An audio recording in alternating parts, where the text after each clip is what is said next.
ما تيجوا نعمل صينية جلاش باللحمة المفرومة مظبوطة قوي وحلوة قوي بدون ما ندهن بين الطبقات، وهيطلع معاكم مقرمش من بره وطري شوية من جوه، مش هناخد وقت كبير ولا اي حاجة، وهتعملوه سريع وهتحبوا الطريقة دي جدا. تعالوا اقول لكم انا عملته ازاي، بس يا ريت الاول نصلي على النبي عليه افضل الصلاة والسلام. كمان ما تنسوش تعملوا لايكات كتير. واللي اول مرة بيشوفني، انا رغدان. اول حاجه كده احنا هنعصج اللحمه المفرومه بنفس الطريقه اللي عصجنا بيها اللحمه المفرومه في الفيديو اللي فات بتاع وصفه العيش السوري.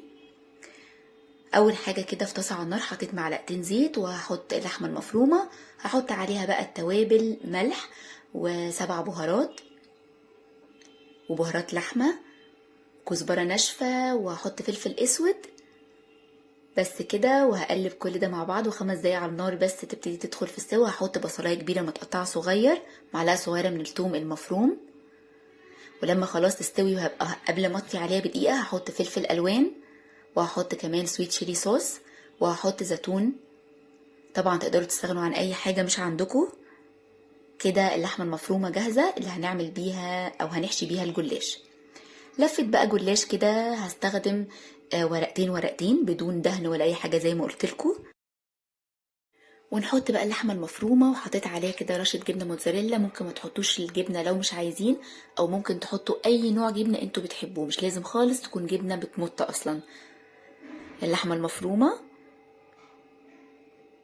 والجبنه، وهنلف رول وهنحطهم بقى في الصينيه وهنرصصهم جنب بعض يبقوا لازقين في بعض، بس ما نضغطهمش قوي، يعني ما نحشرهمش قوي في بعض. بنفس الطريقه دي كده انا كده خلصت خلاص. هقطعهم بقى، وهنعمل بقى السائل اللي هسقي بيه الجلاش. بيضتين، ربع كوبايه سمنه، واحط كمان كوبايه لبن، ونص كوبايه جبنه موتزاريلا برضو، لو مش عايزين تحطوا ما تحطوش.